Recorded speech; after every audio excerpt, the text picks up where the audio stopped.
Hello, today is August 4th, 2021, and the time is 1:01 p.m. Time. Time is an illusion. It doesn't exist. Time is a tool to measure change. Time can heal, and it can also destroy, but it cannot serve two masters. And I remember telling someone this in the late 1990s, and they conceded that it's true. Time cannot serve two masters. And I've had a lot of time to reflect on my life since my birth to even now. And I think about how I came into this world, being born dead for 45 minutes after surviving what was more likely a coat hanger abortion. I don't say this for sympathy or anything. It is what it is. It's a matter of fact. And I reflect on my whole life since, and the insanity of whatever hardships that I've had to endure since a child. Apparently, I was kidnapped, taken, or whatever you want to call it, from my mother after she left this country for who knows how long. No one thought she was coming back, and everyone thought, according to her, that they were saying that she wasn't a good mother or wouldn't be a good mother. I don't know. But I've been bounced around, moved around, sent to different people's homes since I was a child.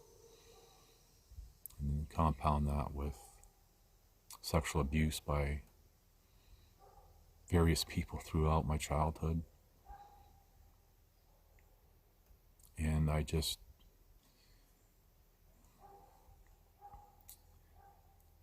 really reflecting on my life since then and all the craziness and hardships and paths that even that I've walked throughout my life. I'm too old to start a family or play house, and even if I wanted to now, which I don't, find someone without children. Women with children will always have their children first, meaning the man will never be the first in their life, even for a time to bond before having his own with her. And why invest effort and resources in someone else's children, sacrificing everything to benefit another man's lineage, while the other man reaps any benefits to his offspring? Women lose their reproductive value as they age. Younger women have nothing in common, having their own set of issues. I've never been attracted to women younger or even my age, but I understand the potential attraction due to their reproductive potential. Sex only for recreation and not procreation cheapens the act, something I learned towards my late 20s when I was married. I've had plenty of recreational sex in my youth to last many lifetimes, and I'm not interested. The irony of my youth, I only ever wanted one woman to spend my life with. Compound this with the cancer of feminism, especially with governing bodies such as laws, founded on delusional female judges and lawyers fighting for imaginary women's rights and such, infecting women overall. It's not even worth it. So my childhood dream of having a home, a family, and being able to provide for them is gone. Yes, since my childhood, I recall sitting in the back seat of a car, looking out the window, daydreaming. Perhaps it was because my dysfunctional family, or perhaps I wanted something I knew I'd never have. A life of being a wanderer. Ultimately, we all have a desire to have a family and move our gene pool forward, whether we realize it or not. Although many shouldn't be moving their gene pool forward, or many who do take it for granted with divorce or acts that lead to it. Or some treat their offspring poorly, to say the least, destroying their child's life due to their own mental defects. Without procreation, or at least a desire for it, we merely exist. Compound that with an existence with a shattered life, having all efforts stripped away. What is a man without goals or dreams, one being for satisfaction and the other being for motivation? In a world of fakeness where no one cares, as the two detectives doing their alleged investigation of the police assault on me told me around late 2015, no one cares what I have to say. It appears this applies to the world too. Perhaps because I was profiled in writing as someone mimicking a pedophile grooming a child, which spread like wildfire among officials, discrediting me for help, where no underage person was involved for a crime I never committed. Now we clearly observe how the studies made famous by Julia Shaw plays a role, and how the Rosenhan experiment is very true, setting aside this being done deliberately. How many other times throughout my life has this happened that I don't even know about, either by chance and/or design? To all those who have imposed or even desired hardships on my life, remember, you will be judged after here, and no amount of mental gymnastics and word crafting will save you. You had the opportunity to prevent it or even fix things. By your own free will, you chose not to. And I do know firsthand what is after here. I also think about, and I've done a video specifically on this with more details, but about the time in my late teens when I was sexually assaulted by 5 to 6 female nurses in a recovery room of a hospital. And I spent almost 10 years off and on trying to find justice for that. And towards the end, I remember going to police departments, or one specific one, and them telling me, why would I want to do that to people who help others? And if I come back, that they'll charge me for, I don't know, something. Not only did I have to live through all that, but over those years I had several different lawyers file police reports which show up on CPIC. It's a computer database for the police, the ones that you see in the police cruisers, and every country has one. And it shows up, sexual assault complaint, my name, but it's not clear who the complainant was, unless somebody requested to see the file. And in June of 2013, I learned that my sexual assault complaint against 5 to 6 female nurses shows up, but not clear that I was a complainant. So automatically people assume that I was the person being complained about. Imagine that. Being sexually assaulted, and then the official records are not clear that I was the one assaulted. And I lived through that. And I could never understand how claims that I was a sexual offender throughout my life kept popping up. But June 2013, after speaking to different police departments and higher ups there, I had one female tell me. I've had to live with that. I've also had to live with a lifetime of false accusations, right again from childhood. And dare I say, my mother being, I guess you can say, the first throughout my life. And I mentioned in another video, again, specific to what I'm about to share, how she would be contacting the school, writing letters to them, which I obtained through their information in the early 1990s, which she denies, saying it was somebody else forging her signature. But false accusations, one after another, and even in school, my fellow classmates being falsely accused. I'm an animal lover. I do love animals. I do enjoy their company. And someone accused me of, I don't want to get into the description, it was terrible. I remember the principal pulling me out of gym class and asked me some really weird questions. And he came out and said, you know, that's a crime, and all this other stuff. And I remember standing in the hallway looking at him, thinking, what the hell are you talking about? And then he said, well, somebody had said that to him. And they raised some concerns. And I just said it wasn't true.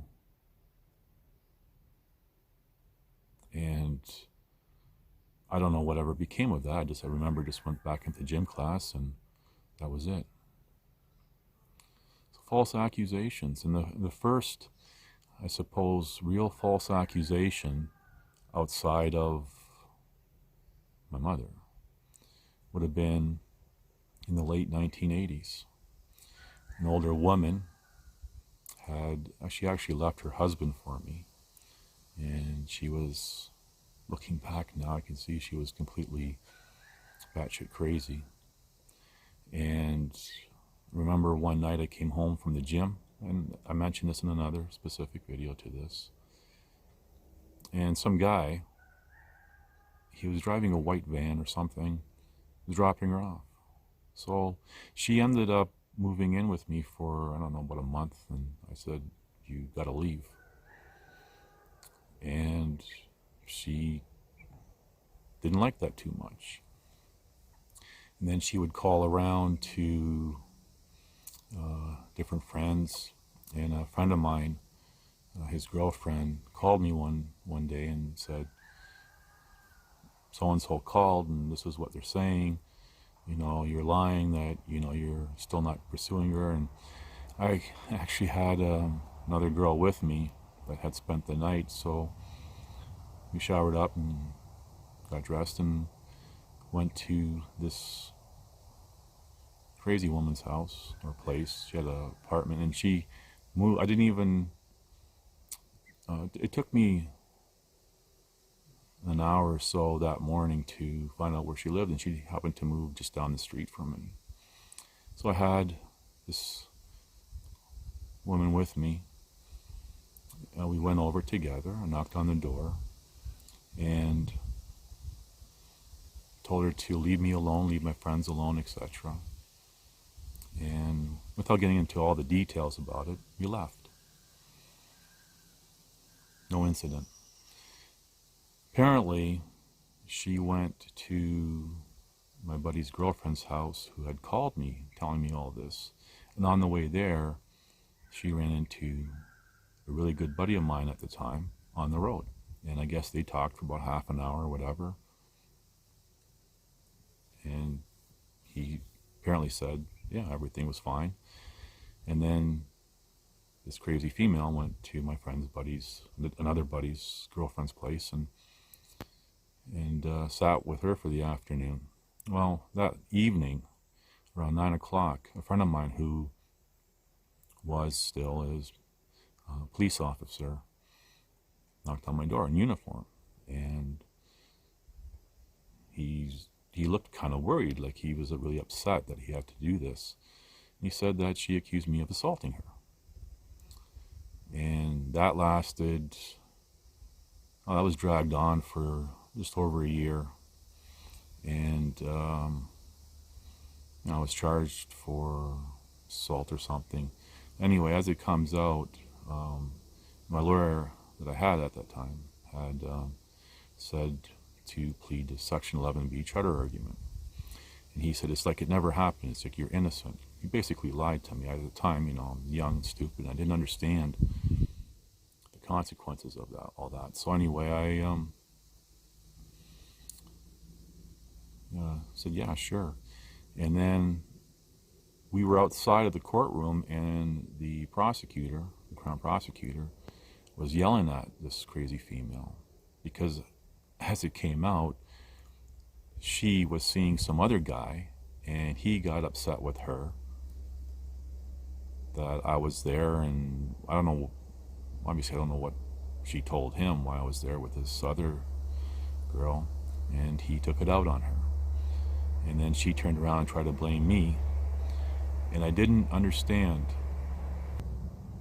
the repercussions of doing a Section 11B charter argument, because it doesn't prove that you're not guilty. It just means it's in hanging or lingering. It's not, nothing's done with it. So anyone reading that could say, oh yeah, he got off, without actually knowing the details of that. So that's a false accusation. And I was late teens, maybe, yeah, I was in my late teens. False accusation by a female. And I just carried on with my life. And I might even say that in 2010, again, there's a video on this, where I used to sit in front of a Tim Hortons coffee shop across the road in the parking lot. It was my spot. I was there almost every day. Everyone knew who I was. And, you know, friends would say, oh, where are you? I'd just say, well, I'm here. Or they would just show up knowing that I'd be there. Didn't hang out there like day and night, but, you know, if I wasn't at work, or, you know, that's where I was. Just relax, watch the traffic go down the main road. And apparently there was a murder that took place, I would probably guess, I wouldn't even know how to guess. It's probably about 4 or 5 minutes away from there, maybe. And somebody made an anonymous tip trying to link me to that. Now I have my suspicions on who, you know, after the fact, who that was, but I can't prove it here or there, whatever. But I remember I was going through a hard time. I had left my career practicing law as agent, and just going through a hard time, and I lost everything. And I was staying in another friend's house, so when I was going, one day I was going back, and big black SUV pulled up behind me, and the first thing these two detectives said to me out loud, and there was a school, not a school playground, but a kid's playground right across the road, yelling, "You're a sexual offender." And I'm, what? And I show screenshots of the email correspondence after the fact, where they said it was a miscommunication. And I asked, well, where's this? I've seen this miscommunication pop up in my life many times. They wouldn't say.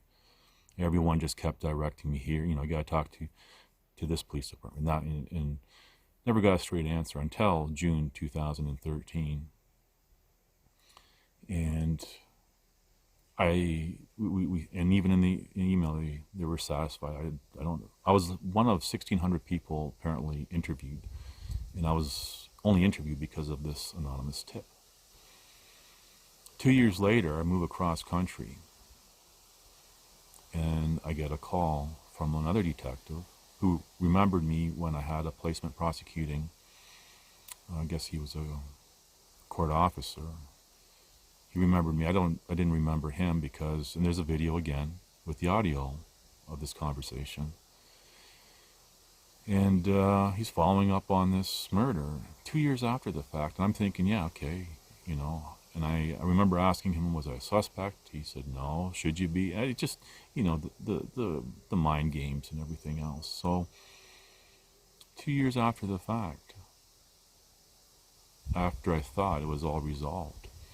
And that leads into the false accusation by the female in December of 2012, and why I took it so seriously. One of the contributing factors, because I didn't want something 2 years later coming back, haunting me, after I thought, okay, I had no idea. All I knew, the investigation was still ongoing. And regardless if this female did this accusation on her own or she was coerced into it, doesn't matter. And then that evolved into false accusations by two now former police officers who decided to do street justice on her behalf.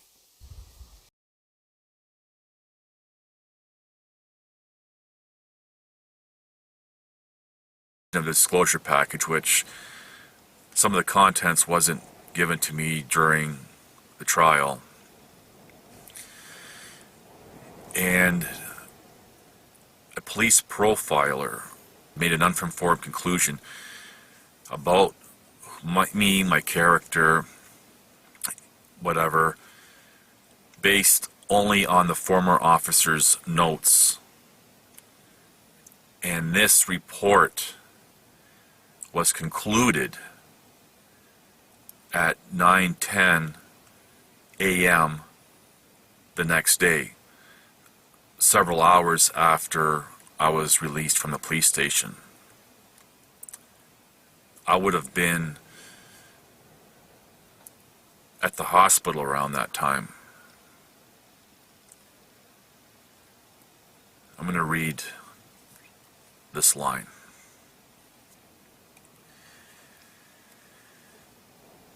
His actions mimic those of a pedophile grooming a child.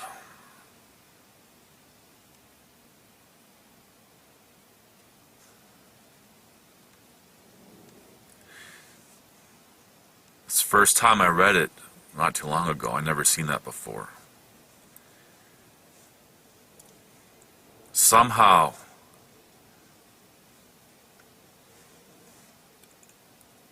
the story goes from raping or sexually assaulting this female, being a co-accused with a male co-worker, but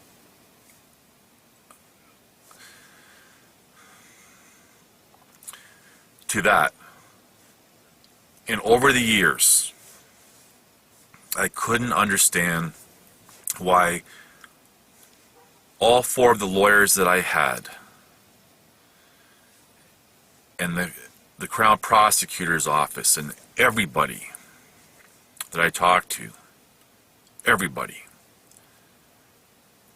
all treated me like I was a piece of shit. Now I know.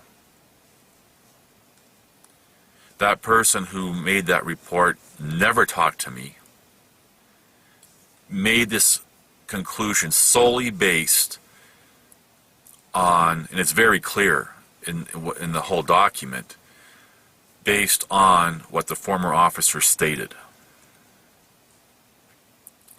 This is why all these years I've asked and paid people very well to help me, and because this is what they're thinking. An uninformed conclusion based on other uninformed conclusions and assumptions, all based on a lie.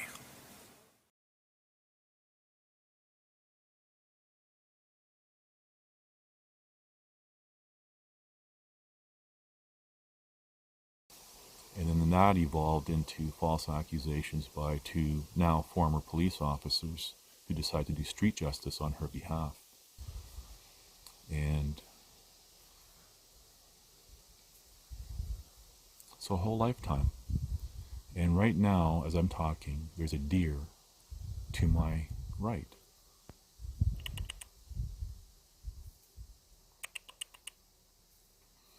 So about 5 feet away from me. Now, this is really, really nice. And the way I have my camera set up, by the time I unclip everything, the deer would be gone. Kind of ironic how I'm sharing some really hard moments. And this deer comes around a lot, even sleeps by my truck.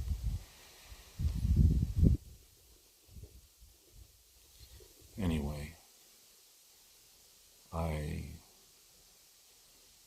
reflect back on a lifetime of false accusations, and serious ones, and I guess minor ones too. And who knows what else is out there that I don't know. But I do know one thing, that I have no way out of this situation that I'm in right now. And as I said in a video not too long ago, you start going down that spiral, going down that drain, comes a point of no return. And all I'll say now is permanent situations deserve permanent solutions.